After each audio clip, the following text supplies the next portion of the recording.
Muy buenas tardes a todos, bienvenidos a esta nueva lección de Introducción al Derecho Procesal, Teoría General del Proceso del profesor Adolfo Alvarado Belloso. Em, tenemos previsto de hecho clases para este próximo jueves, pero como no voy a poder estar, no quería dejar de prepararles un material en el cual adelantáramos un poquitito el jueves pasado y debíamos continuar este jueves en función de la lección número 8, donde se trata el proceso como método. Esta es una lección súper relevante en la teoría de Alvarado porque es una lección que tiene que ver con, si se quiere, el perfilamiento de la noción procesal que él tiene de proceso que él empieza a dar en sus primeras lecciones, que él empieza a insinuar en las primeras lecciones de toda su teoría y llega a un punto en que los contornos de su concepción están mucho más definidos, están mucho más desarrollados y él genera una lección que es esta, la 8, en la cual se presenta, creo yo, con mayor detalle toda su noción procesal. Mi intención es en este pequeño video suplir un poco la ausencia que voy a tener este jueves para adelantarles y pasarles un desarrollo que va a servir de backup en mi ausencia y a su vez puede servir como hicimos en otras clases anteriores como un material más de soporte al desarrollo de nuestras lecciones. Quisiera compartirles la presentación de la lección 8 del proceso como método, que también está subida a disposición de todos en las clases, en el Classroom para todos, y en esta lección se va a desarrollar con mayor detenimiento toda la información que la van a encontrar naturalmente en el libro. Muy bien, recuerden siempre que Alvarado es una persona que pone muchísimo énfasis en el uso correcto del lenguaje, en tanto y en cuanto propone que nos pongamos de acuerdo en un lenguaje que describa los fenómenos como ocurren en la realidad y no a partir de los lenguajes técnicos de nuestras leyes o de nuestras normativas que son propias y contingentes de cada uno de nuestros países en cada uno de sus tiempos. Por eso, si el fenómeno de la realidad puede describirse y concebirse de determinada manera, a ese fenómeno se lo encuadra dentro del marco de una teoría, se lo describe dentro del marco de un lenguaje y se lo concibe en un sentido o en otro.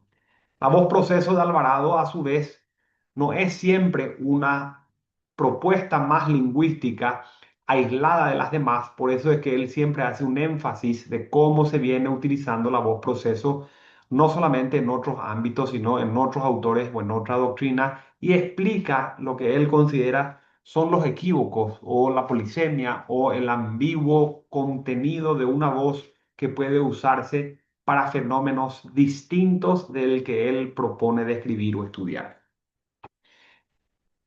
La voz proceso tiene, como muchas otras voces procesales, varios usos. Él describe simplemente a modo genérico que la doctrina y la doctrina clásica especialmente tiende a utilizar la voz proceso como concepto de esta acción, este ir hacia adelante, este proceder, este avanzar muy típico del procesalismo clásico, sobre todo quienes hacen uso del lenguaje etimológico de proceso processum, que es un cedere pro, que es un ir adelante o un paso a paso en un avanzar.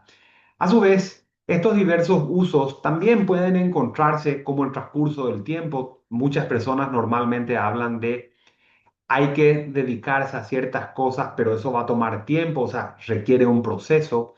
También se suele hacer un poco mención de un conjunto de fases en tanto en cuanto se suceden en un determinado fenómeno y uno explica los pasos, los caminos, las etapas que se van sucediendo unas u otras según el aspecto de determinada situación o fenómeno en el cual se describe. Se suele utilizar como sinónimo de causa penal o generalmente de causas, de litigios, de expedientes en general, en tanto en cuanto uno dice, mira, estoy sometido a proceso, tengo un proceso en tribunales, tengo en este momento detrás un proceso pendiente y cosas por el estilo. Entonces, lo que tienen en pantalla es un conjunto de los diferentes usos que va generando la doctrina, la academia, en el marco de la voz procesal, y Alvarado lo que trata es un poquitito de compilarlos en el sentido de mostrar los diferentes aspectos que tiene esta voz y por supuesto la equivocidad que eso supone, la ambigüedad que eso supone, la polisemia que eso supone y por ende la dificultad de aprender un concepto como el de la voz proceso en el marco de una teoría procesal. ¿Qué es lo que dice Alvarado con todas estas cosas? A mí me gusta hacer una disquisición muy interesante que la encontré justamente en un autor clásico que es Carneluti, Francesco Carneluti, en una obra exquisita que se llama Derecho y Proceso, traducida por Santiago Sentís Melendo, uno de los principales promotores de la, digamos, de la enseñanza clásica italiana, gracias a su altísimo conocimiento del lenguaje italiano, bien traducido, por supuesto, al español. Alvarado no dice esto, pero Carneluti sí siempre me pareció relevante porque Carneluti es uno de esos autores que tiene un enorme conocimiento del idioma latín, del lenguaje latino, y por supuesto, a raíz de eso, de la riquísima etimología que hay detrás de todas las lenguas románticas, entre ellas el castellano. El proceso no es una voz nueva en términos modernos diciendo esto tiene sus años, tiene realmente sus siglos, pero es muy nueva si se considera con todo el fenómeno procesal vinculado a la idea de juicio. Una idea de juicio que nosotros naturalmente la vamos a encontrar siempre en las postrimerías de Roma, si bien esto puede encontrarse en otros autores, naturalmente en la ciencia antigua como la griega, o inclusive mucho más atrás hasta donde, digamos, los resquicios de la, quizá de la historia o quizá de los diferentes rasgos que nos dejan la antropología, que nos dejan las diferencias, ciencias que a su vez nos muestran cómo se relacionaban las sociedades antiguas, pueden encontrarse resquicios o rasgos de lo que pudo haber sido o no en el pasado un juicio. Carneluti trae la idea de juicio naturalmente muy vinculada a la raíz latina ius, que a nosotros en la facultad siempre nos enseñaron como vinculada a la idea de derecho, y en Roma no puede hablarse realmente en sus orígenes de proceso como hoy se hablaría, digamos, sino que siempre tuvo que encontrarse una noción vinculada a la de juicio, que en su latín, en su idioma latín sería el judicium. Este judicium o el juicio en español tiene la misma raíz latina ius o derecho en español y Carneluti, que siempre le puso importancia, decíamos al comienzo, a todo el aspecto etimológico o semántico de las palabras, hace un paréntesis y se detiene un momento en esta idea de jus como derecho y judicium como juicio y se pregunta él, ¿qué viene antes? Una pregunta que uno diría, ¿para qué, verdad? Pero es esta idea de buscar un precedente y eventualmente un consecuente él la explica en el sentido de que la palabra judicium está compuesta de dos palabras distintas. Una es un verbo, que él dice el dicere, y otra es un sustantivo, que él habla del jus, y él entiende que la precedencia lógica corresponde naturalmente al jus, porque un derecho, jus, no puede ser tal si no existe en su manifestación declarada, o sea, en el dicere. La relación entre jus y judicium, dice él, tiene que ver mucho con este derecho declarado, con este derecho dicho, con este jus dictum, dice él, porque no hay un derecho si no está dicho y no hay un decir el derecho si no hay juicio. Entonces su relación, dice él, es como el pensamiento y la palabra, es una relación singular, una encarnación, menciona él, que no es otra cosa que la concreción de la norma abstracta en el hecho concreto, porque Carneluti siempre, con un lenguaje para mi gusto precioso, menciona que el juicio en definitiva, que une la idea de jus o derecho y de declaración, de dictum y dicere, no es otra cosa que la manera de explicar que el derecho no es tal o el derecho no es derecho, sino una vez que ha sido declarada. Y una declaración del derecho precisa siempre un juicio, un judicium, en el sentido de que se encarna gracias a esta noción de declarar lo que es propia de los jueces. El juicio es un medio de declaración del derecho, o como él lo plantea, muy lindo siempre en latín, es el judicium donde el judex dice bad jus, o sea, donde el juez declara o dice el derecho. Esta disquisición entre juicio y proceso a mí me interesa mucho porque para quienes estudian el procesalismo en términos clásicos y para quienes estudian el procesalismo en términos históricos en su país, van a buscar la palabra proceso, pero no la van a encontrar más allá de finales del siglo XIX. Antes tiene que necesariamente centrarse toda la atención a la noción vinculada al juicio. La idea romana de juicio, acuérdense, exteriorizada en esta encarnación que menciona Carneluti, está muy vinculada a lo que nosotros veíamos en la lección 4 de la acción procesal. Acción procesal que en el procesalismo clásico romano está de nuevo vinculada a la noción de una acción concreta, de una teoría en la cual no se distingue la acción de la pretensión o no se distingue el derecho sustancial violado de la instancia abstracta que hoy supone accionar independientemente de tener o no razón. La teoría concreta de la acción propia del clasicismo romano, propia de la Edad Media, propia de toda la etapa de glosadores y posglosadores, de las pandectas, de toda esa época en que el derecho romano resurge después de la caída y la invasión de los turcos, toda esta idea naturalmente está circunscrita a la idea de juicio. Y mientras no se haya producido la disquisición conceptual o la distinción conceptual entre acción y pretensión, tampoco se producía entre la de juicio y proceso. El fenómeno presentado así, entonces en el pasado no puede verse vinculado como proceso. Podrá tener sus, naturalmente, afinidades, similitudes y cosas por el estilo, pero no es que sea distinto en el sentido de que juicio era una cosa y proceso era otra, sino que la idea de proceso no tenía entidad en sí misma.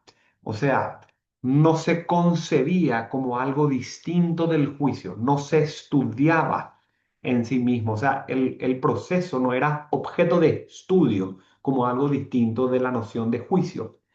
Por eso es que para mí es relevante, digamos, de alguna forma, la manera en que plantea Carneluti para entender el proceso mirado al pasado hasta que finalmente a finales del siglo XIX, con la llegada de la escuela sistemática, con la llegada de la escuela tanto alemana primero como la italiana después, empieza naturalmente el procesalismo a delinear mejor estos conceptos, a distinguirlos unos de otros, gracias a los esfuerzos de de los grandes procesalistas de esa época, como fueron Whitshade, Mütter, von Bülow, Degenkolb, Plotz y naturalmente Chiovenda en su sistematización o en su derecho potestativo que ya hemos visto en clases pasadas.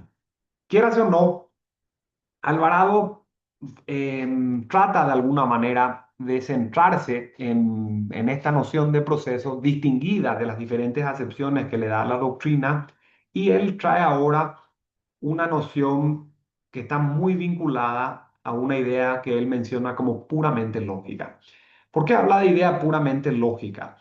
Para entender mejor o para recordar mejor o para refrescar las nociones alvaradianas que empiezan a perfilarse en esta lección, hay que recapitular las lecciones anteriores, principalmente la uno, la 2 y la 4. ¿Por qué?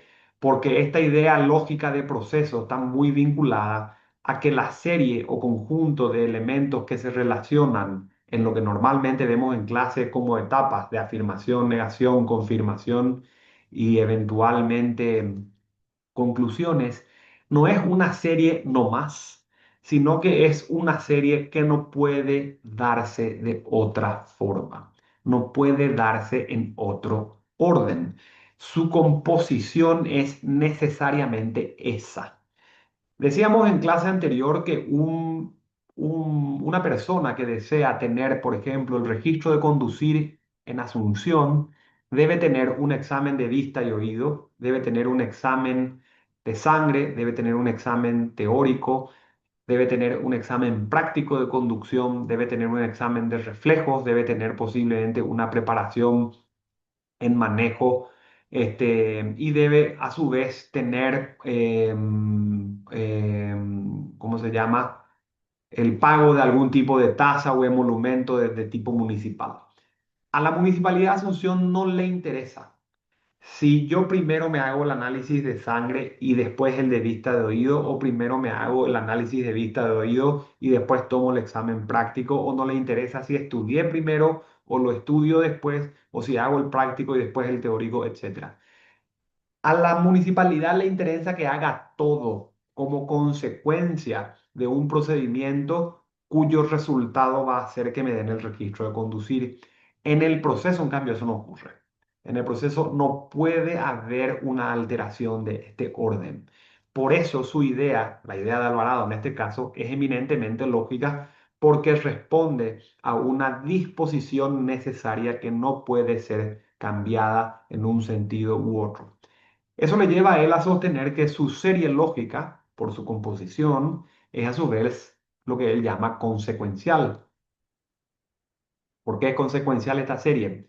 Porque la etapa de la afirmación, es decir, aquella en la cual una persona a través de la presentación de su demanda expresa una pretensión porque ejerció su acción, es el necesario precedente de la etapa subsiguiente que le da a un demandado, a quien recibe la demanda, la posibilidad de negarla.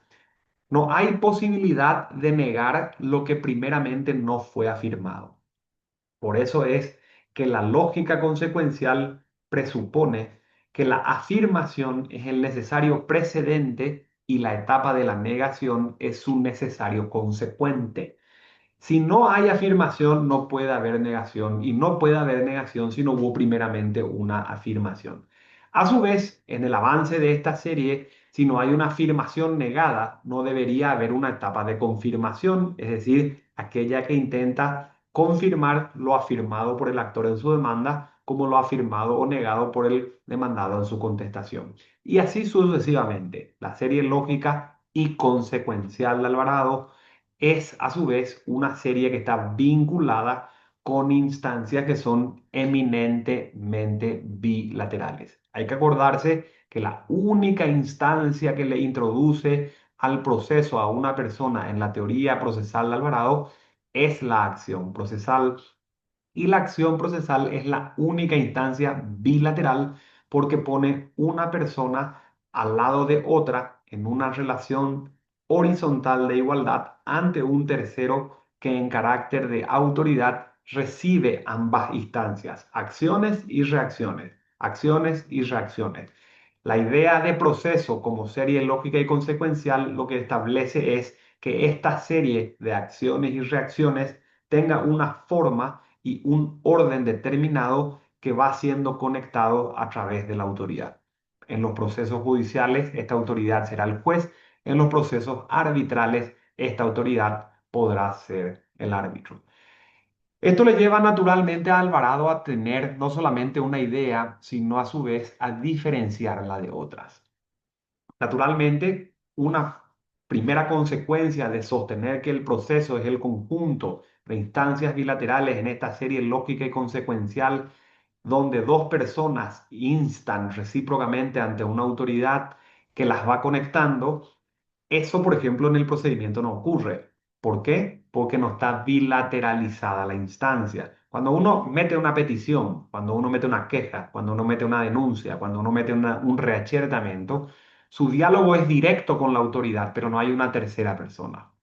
Entonces, no hay otra persona con la que yo dialogo ante un tercero, sino que dialogo directamente con la autoridad. En esos procedimientos, que siempre los hay, la serie no necesariamente es consecuencial, por eso es que Adolfo habla de género. Todos los procedimientos siempre tienen series, pero solamente una serie que tiene proceso es en este caso la que puede considerar su especie. El proceso tiene su procedimiento lógico y consecuencial, pero no todo procedimiento tiene proceso como discusión de instancias bilaterales. Esa es la relación género-especie que él plantea, porque solo los procesos presuponen procedimientos, pero no necesariamente los procedimientos presuponen procesos, en tanto en cuanto pueden o no haber dichas discusiones. Concatenadas las instancias de todas las instancias de partes, conectadas por esta autoridad, el proceso entonces se distingue del procedimiento y esto se contrapone a las diferentes disposiciones que de alguna u otra manera también la doctrina y toda la jurisprudencia, en la medida que se identifica con posiciones clásicas, encuentran en el proceso nociones de contrato, de cuasicontrato, de relaciones jurídicas, de situaciones jurídicas, de pluralidad de estas relaciones, un estado de ligamen, un estado de pendencia, servicios públicos, entidades jurídicas complejas, instituciones, lo que quieran. Adolfo no entra mucho y nosotros tampoco haríamos por una cuestión de extensión en cada una de estas posiciones, pero las muestra él para ir señalando de alguna manera u otra que estas diversas posiciones tampoco son necesarias en tanto y en cuanto no hace falta que el proceso sea subsumido en una suerte de categoría superior a la cual debe pertenecer. No hay por qué señalar el proceso en su concepción como un tipo de contrato, o como un casi contrato, o como una relación, o una situación, o una complejidad, o un servicio, no hace falta. Para Alvarado no es necesario establecer una relación de pertenencia o integración, como digamos, formar parte de un conjunto, de una noción superior, la idea de proceso. Para Alvarado, proceso es proceso. Es su propia categoría. No necesita ser clasificada. No necesita ser todo lo demás. No es eso, es otra cosa. No se integra, no se incluye. Y por ende, se vuelve un fenómeno único en el mundo jurídico. Su noción es única. No puede confundirse con otras. No puede repetirse con otras. La naturaleza jurídica, entonces, que Alvarado propone no va subsumida a nociones o categorías jurídicas distintas dentro de la cual el proceso se integra, sino que simplemente el proceso se presenta como una categoría más, distinta, inconfundible e irrepetible frente a todas las demás. Alvarado, en su noción de proceso, naturalmente vinculada a su idea de acción procesal, vinculada a la idea de instancia bilateral, vinculada a la idea de personas discutiendo en un plano horizontal de igualdad ante un tercero imparcial, imparcial e independiente, propio de una noción y de un sistema de enjuiciamiento de tipo acusatorio, no inquisitivo, Alvarado descarta naturalmente el inicio oficioso. ¿Por qué? Porque si el proceso, que tiene su propio procedimiento en el marco de esa serie lógica y consecuencial, cuya etapa uno de afirmación la impulsa un juez, el juez se vuelve parte de ese proceso, parte de esa discusión, parte de ese impulso o parte de ese instar. El juez no puede instarse ante sí mismo. El juez no puede formar parte de una discusión que no integra. El juez no puede formar parte de una discusión que no discute. El juez no puede formar parte de una pretensión que no responde. El juez no puede formar parte de una discusión de la que se plantea o se pretende que sea imparcial e independiente. Por eso es que el oficio, si va a iniciar algo, puede ser un procedimiento, pero jamás un proceso en la noción alvarada. Si va a iniciar algo, siempre va a ser inquisitivo, jamás dispositivo, porque son concepciones claramente contrapuestas en esto que veníamos diciendo de una posición muy radical de Alvarado en el marco de su garantismo. Y esto, como cuando se plantea una demanda, a lo sumo los jueces tienen un deber de proveer ese proceso en tanto y en cuanto existe un juicio de admisibilidad, y ese juicio de admisibilidad puede ser o cumplimiento de los presupuestos de la acción o cumplimiento de los presupuestos de la demanda, que son a su vez lecciones que ya tuvimos que haber visto a lo largo de este semestre y a lo largo del semestre anterior en lo que va del año. Alvarado entiende entonces que el proceso jamás lo inicia un juez y a su vez su desarrollo tiene el mismo tema. ¿Por qué? Porque si el juez es este tercero que conecta instancias de partes, admitir dar curso a la demanda, fijar un procedimiento, jamás el proceso, desarrollar la serie, citar el demandado, lo único que permite es que el juez tenga esa función de conectar. Conectar actor y demandado, actos de conexión que no son otra cosa que la voluntad de la ley establecido en los diferentes procedimientos en las contingencias normativas de cada uno de nuestros países. Alvarado o nosotros por lo menos solemos decir en casa, en clase, que la acción procesal es la única instancia proyectiva. Damos la semejanza de un juez que espeja, que recibe la instancia y lo refleja o la refleja a su demandado, proyectando la acción y con ella la demanda y la pretensión de un actor a otro sujeto que en este caso actúa como demandado. Ese es el acto de conexión, ese es el acto de conectar, ese es el acto de unir instancias que son de otros, ojo, no es del juez, son de una parte actora y de una parte demandada en cumplimiento estricto de la voluntad de la ley, lo que en clases iniciales también veíamos como las normas dinámicas, que son aquellas que ponen en movimiento la búsqueda de la sanción establecida en las normas estáticas de todos los ordenamientos jurídicos y jurídicos procesales.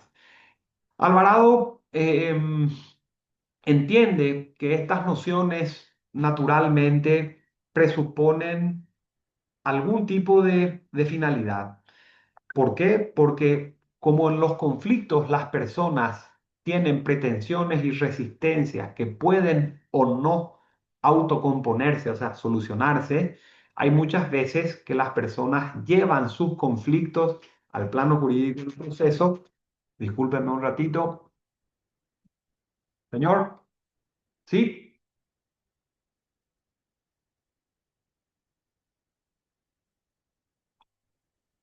no tengo idea, David.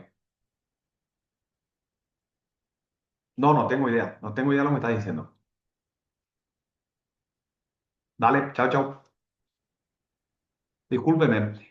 Les decía que Alvarado, en esta idea de finalidad que presupone una autocomposición que no se logró, permite a veces que las personas que no arreglan sus conflictos los lleven al plano jurídico del proceso, estableciendo lo que se llama la afirmación de la existencia de un litigio. Entonces, la autocomposición desaparece, capacidad de resolver los asuntos por uno mismo, y se busca la heterocomposición, la posibilidad que me resuelva otro, en este caso un juez, a través de un medio de debate. Este medio de debate, proceso, pretende un acto de autoridad, el juzgador o juez, que me lo resuelva, o sea, que me lo heterocomponga. Si eso es lo que busco, la resolución del litigio que le lleva a un juez, eso apunta necesariamente a la sentencia. Por eso tan rojo en el pequeño PowerPoint que les presento. Y en el momento en que uno discute para que algo se resuelva o uno discute para que algo se sentencie, la sentencia no integra la discusión, sino que constituye su solución. Esto le lleva a Alvarado a sostener algo que es, digamos, contraintuitivo para la enseñanza clásica en Paraguay, que el concepto de sentencia no integra el concepto de proceso. El concepto de sentencia no integra la serie procesal. Y por ende, la sentencia que no es proceso, que no es discusión, que no es concatenación de instancias de parte, se vuelve ahora una norma de tipo jurídico, pero nunca un acto procesal. Alvarado encuentra en esta manera de plantear nociones muy propias de Briceño Sierra. Recuerden el profesor mexicano que a él de alguna manera lo ilustró en estos temas. Esto se enseña perfectamente en Chile. Un chileno escucha esto y escucha algo con naturalidad, cosa que nosotros en Paraguay no lo hacemos, pero es, digamos, consecuencia lógica o si se quiere coherencia de la manera en que Alvarado presenta su teoría, en tanto en cuanto proceso es discusión y la sentencia es el objeto de esta discusión. En clase hablábamos de un ejemplo de las estaciones de un tren. Cuando una persona toma un tren en Asunción y pretende hacer un viaje, por ejemplo, hasta Ipacaraí, la estación de Asunción es de origen, la estación de Ipacaraí es mi destino y las vías del tren son mi camino. El proceso es lo que las vías y la sentencia es lo que mi estación de destino. No es mi camino, sino es el destino al que tiendo mientras me muevo, mientras me dirijo, para lo cual tomo un tren y tomo un viaje. Entonces, en la idea de proceso de Alvarado hay camino, hay método, hay discusión, hay debate, hay una serie lógica y consecuencial en un avance ordenado que tiene una finalidad, que tiene un objeto y esta es la sentencia. Si ese es el objeto, la sentencia no integra las vías porque esta es la estación en la cual todo proceso debe terminar, en la cual todo proceso debe de alguna u otra manera arribar. Alvarado tiene una, un apartado en esta lección que a mí me gusta mucho e inclusive pasa, si se quiere, relativamente desapercibida, pese a que es una de las cuestiones más ricas que yo suelo encontrar cuando discutimos estos asuntos con los alumnos en clase. Heterocomponer, si es la solución que me va a dar un tercero, o si es el objeto de mi proceso, o si es mi sentencia, no puede hacerse de cualquier forma. O sea, si nosotros queremos que la causa y razón de ser del proceso, aquello que pretende la búsqueda de la paz social, realmente genere paz en la sociedad y evite los conflictos, o si los hay, los resuelva, en el marco, digamos, de esa búsqueda, una convivencia pacífica de la gente manejando sus diferencias, pero en forma civilizada, etcétera. Si queremos que la heterocomposición o la sentencia como solución a las cosas y a las situaciones de la gente que no pueden solucionar la propia gente sea adecuada, Adolfo pretende mostrar esto que puede presentarse en dos líneas, menciona él, una de eficacia y otra de eficiencia. La línea de eficacia que él menciona, vinculada mucho a la actividad de procesar, y la línea de eficiencia está vinculada a la resolución de litigios, o sea, en términos de fondo. Y hay muchas veces que las cuestiones que se llevan al litigio, que se llevan ante los jueces, no terminan resolviendo los conflictos de las personas o los litigios de la persona por motivos que están más vinculados a cuestiones procedimentales, o si se quieren desvinculados de la cuestión que se pretende o de la pretensión, y suele ser una solución de convivencia de tipo disvalioso. Alvarado agrega, digamos, un contenido axiológico, moral disvalioso a este tipo de soluciones, en tanto en cuanto si una solución cae, por ejemplo, por razones de caducidad, cae por razones de preclusión de cierto plazo, cae por razón de decaimiento de cierto derecho, cae por incumplimiento de algún tipo de obligación procesal, cae por el incumplimiento de algún tipo de carga procesal, entre otras cosas. Este tipo de, de motivos puede determinar un procedimiento, puede sacarnos algún tipo de sentencia, pero la solución está lejos de ser adecuada por ineficacia o por ineficiencia. A mí me gusta dibujarlo esto así. Si hay dos líneas donde la eficacia y la eficiencia están vinculadas al proceso y a la sentencia, el trabajo de los operadores, abogados y jueces, pero principalmente abogados, está muy vinculado a la línea de eficacia. ¿Por qué? Porque es en el proceso donde normalmente los abogados trabajamos. Es decir, ponemos todo nuestro saber y todo nuestro entender en el marco de los diferentes pasos de esta serie lógica y consecuencial para que una persona a la que defendemos llegue hasta la sentencia a obtener el resultado que pretende. Esto nos pone a nosotros en circunstancias y bajo ciertas condiciones. A veces nosotros tenemos que entender el origen o la razón del acto, su realización y su objeto, con preguntas como las que están en pantalla: ¿por qué, qué, cómo, cuándo, dónde y para qué? Y estas condiciones pueden darse previas o anteriores, actuales o futuras o inminentes en el marco de precedentes o consecuentes y sus diferentes requisitos. ¿Cómo podría decirse esto? Si una persona tiene que presentar un determinado reclamo, pretensión, organizando una demanda que debe instar a través del ejercicio de una acción en determinado plazo, doy un ejemplo: 4 años en el reclamo de un pagaré para que el pagaré no le prescriba, la eficacia del desarrollo procesal de esa línea depende de que la demanda se presente y esté notificada dentro del plazo.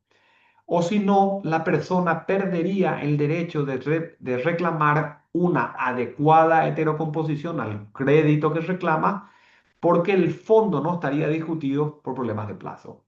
Si ese desarrollo procesal tiene sus plazos, 18, 20, 25, 30, 6 meses, 3 meses, lo que sea, para seguir avanzando, y la cuestión no avanza declarándose con ello su caducidad, la eficacia procesal de vuelta termina siendo ineficaz porque el desarrollo de la discusión de fondo, cobro o no cobro el crédito, no puede ser discutida por razones procedimentales, es decir, vinculadas a la caducidad. Entonces, todo abogado debe saber en origen por qué va a iniciar o no determinado acto procesal. ¿Qué, cómo, cuándo y dónde lo va a realizar y para qué? Esto le supone a un abogado el conocimiento procesal de las circunstancias de origen, de realización y su objeto en el marco de saber si esto lo hace, qué requisitos necesita y qué consecuencia va a generar. Por ende, condiciones de precedentes, consecuentes y sus diferentes requisitos. ¿Qué pasaría si yo digo esto? ¿Qué pasaría si yo digo aquello? ¿Qué pasaría si yo lo digo en este plazo o en el otro? Si me callo o no me callo, si lo menciono así o lo menciono así, si lo planteo en esta etapa o en aquella, en este grado de conocimiento o en aquel, en este procedimiento o en este otro. El conocimiento adelantado de las diferentes circunstancias y sus diferentes condiciones en el estudio de los procedimientos y los procesos permiten que los abogados se manejen mejor en el marco de una línea de eficacia en tanto en cuanto desarrollo procesal. Y a su vez mantienen en paralelo una línea de eficiencia en tanto en cuanto la emisión de la sentencia de un proceso bien desarrollado apunta a heterocomponer adecuadamente la pretensión de su cliente. Estas dos líneas clave en la discusión del trabajo de los abogados es para mi gusto uno de los temas más lindos en tanto en cuanto los abogados suelen ser presentados como personas que prestamos servicios de medio, no de resultado, o quizá, como Alvarado aquí lo insinúa, también de resultado en la medida en que cumplimos bien nuestros medios, o sea, la línea de eficacia y de eficiencia en la actividad procesal y por ende en la sentencia de fondo como consecuencia de una eficaz línea procesal. Quieras o no, hay quizá algún tipo de precisiones en base a esto. Un proceso que no tiene categorías, que no tiene clasificaciones, que es una categoría en sí misma, que no integra ninguna otra, irrepetible, inconfundible, naturalmente es un proceso que así como en la acción no puede clasificarse, no cabe clasificación, no hay proceso civil, hay un proceso como discusión de pretensiones civiles, no hay un proceso penal, hay un proceso como discusión de pretensiones penales. La pretensión es la penal, la pretensión es la civil, el procedimiento podrá ser ejecutivo, el procedimiento podrá ser ordinario, pero el proceso como noción sigue siendo una concepción unitaria, inclasificable, que no puede separarse de la idea de litigio contencioso en tanto en cuanto siempre es discusión de partes como instancias conectadas por actos de autoridad. Estas precisiones de criterio en Alvarado van apareciendo de alguna manera u otra en el marco del desarrollo de su lección 8, en tanto y en cuanto él menciona los contornos, decíamos, de la noción procesal a la que va ingresando en esta altura desde el desarrollo de su teoría.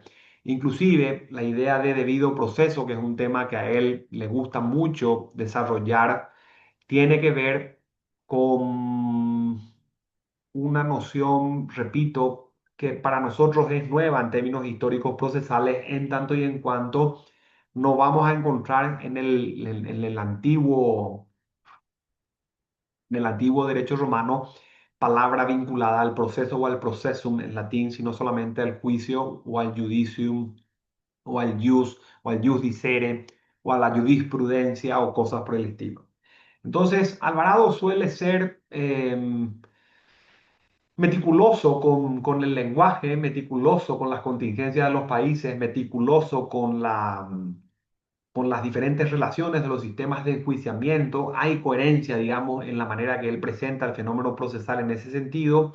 Y en el marco de las precepciones entra a la noción de debido proceso, este, acordándose que si bien es cierta la idea de debido proceso, normalmente está vinculada en su etimología al origen de la quinta enmienda de los Estados Unidos, que también aparece en la decimocuarta en los Estados Unidos, del Due Process of Law, que es la traducción literal de proceso debido, de due process, es más propia del derecho anglosajón, Recuerden que el derecho anglosajón de Inglaterra cruza al mundo de las 13 colonias norteamericanas.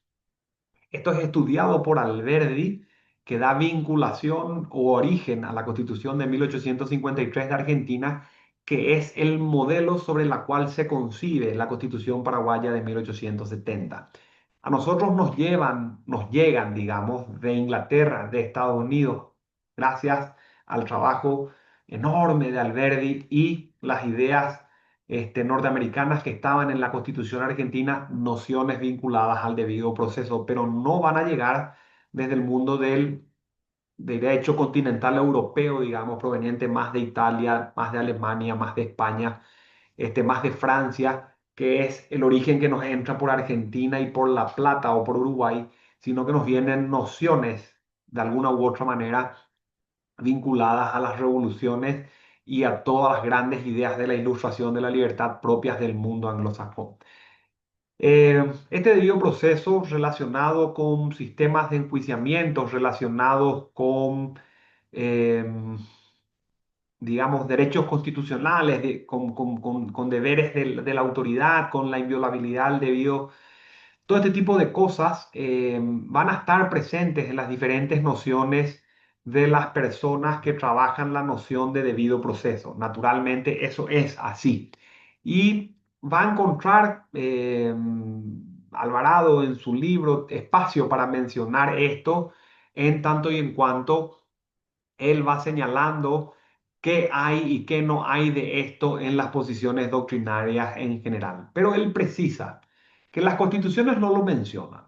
A veces muchos pretenden que esta sea una garantía innominada, a veces pretenden que el debido proceso sea una suerte de definición negativa, o sea, en el sentido de como no es posible definir algo que es el debido proceso, se dice una sentencia arbitraria no es debido proceso, un proceso en el cual hay esto no es debido proceso, una cuestión en la que se viola la defensa no es debido proceso. Hay una tendencia a definir negativamente la cuestión por una suerte de descarte, como una suerte de inventario, dice Alvarado, en sentido opuesto. Si ustedes leen o hacen una comparación, hay un trabajo precioso de las constituciones del pasado que hace el doctor Pangracio y también otro que hace muy ilustrativo el doctor Daniel Mendonca acá en Paraguay. Si uno hace la comparación de las constituciones del Paraguay desde 1813 hasta la vigente y empieza a encontrar la voz juicio en una y la voz proceso en otra, va a darse cuenta desde que en 1813 la voz juicio ya aparece. Aparece más de una vez y va apareciendo inclusive con mucho mayor presencia que en las constituciones antiguas vinculadas a la noción de proceso. Recién el proceso aparece en el 70, lo que decíamos gracias a la influencia de la Constitución Argentina del 53 y las ideas alberdianas provenientes o irrigadas por la corriente de la ilustración norteamericana y las ideas anglosajonas. Pero la idea de debido proceso no está expresamente establecida, si bien el proceso es más de una vez señalado en las constituciones actuales. Puede notarse en este gráfico que vincula los diferentes artículos cómo la voz del juicio es mucho más presente o está mucho más presente en los constituyentes de lo que estuvo alguna vez el proceso. De ahí la noción y la importancia de traer las ideas que señalaba Carneluti al comienzo. Las constituciones del Paraguay dan una idea de esto y Alvarado encuentra que la adecuación plena a la idea lógica del proceso es la que mejor describe una idea de proceso debido. Es decir, un proceso es debido en tanto en cuanto se adecua a su propia idea lógica. Dos sujetos antagonistas, igualdad en el instar, tercero autoridad, imparcial, independiente, es decir, un proceso que respeta sus propios principios. En esta lección no, en otra lección sí se hablará mejor de los principios procesales, a diferencia de lo que se llaman las reglas técnicas. Pero esto es una antesala de lo que diremos después. Alvarado entiende que un proceso es debido en la medida en que se adecua a la idea lógica del propio proceso en tanto en cuanto describe los puntos que tienen en pantalla y respeta sus propios principios. No es una disposición negativa, no es un descarte, no es un inventario de cosas que no son, sino es una definición de lo que proceso es en tanto en cuanto se respeta a sí mismo. Esto a veces nos pone frente a lo que él llama imperativos jurídicos. Deberes, obligaciones y cargas son nociones súper relevantes con las que nosotros vamos a trabajar más de una vez en clase, porque en esta relación tripartita, parte-parte, parte-juez, juez-parte, que están en un triángulo equidistante de perfecta igualdad en una relación entre partes horizontal, pero jerárquica respecto a su juez de autoridad, algunos tenemos deberes, otros tenemos obligaciones y otros tenemos cargas.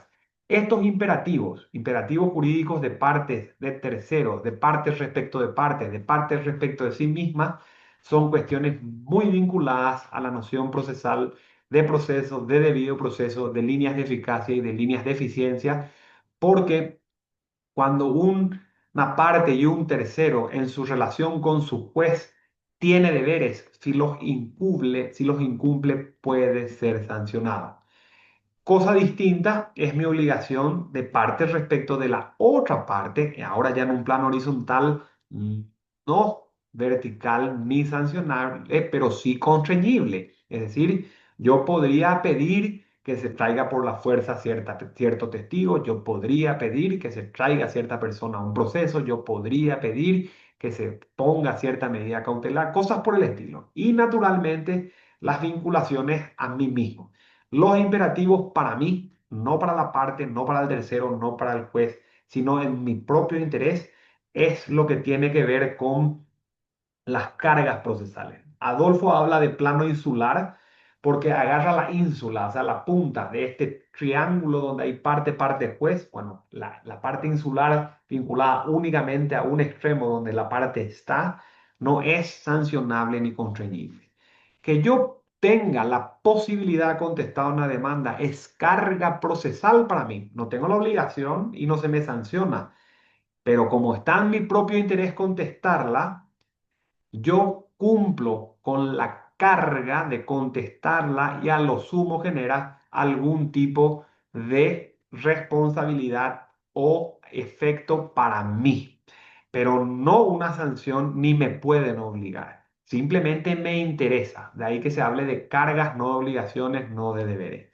Esta idea de imperativos jurídicos, cargas procesales, es una parte súper interesante porque los abogados trabajan mucho con esto en tanto y en cuanto estos pueden tener siempre elementos muy vinculados a una orden, a un plazo y a un procedimiento. Algo me tienen que ordenar para que yo lo cumpla en plazo y esto va a venir apercibido de qué me va a ocurrir si no cumplo la orden en determinado plazo. Como por ejemplo, contestar una demanda en 18 días. El apercibimiento será que se tiene por no contestada la demanda y que pueden tenerse por cierto, por ejemplo, los hechos afirmados por el actor.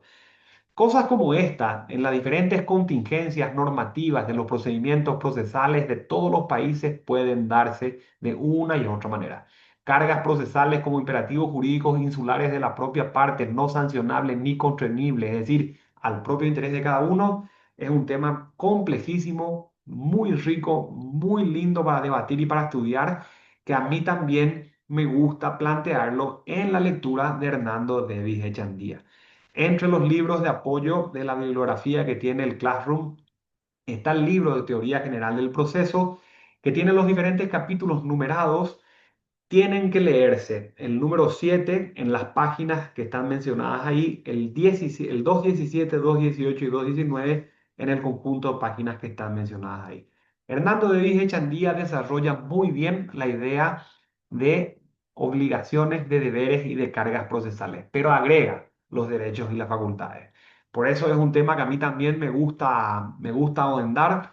No lo vamos a mencionar acá, lo vamos a dejar para una lectura como está en el dibujito en el librito.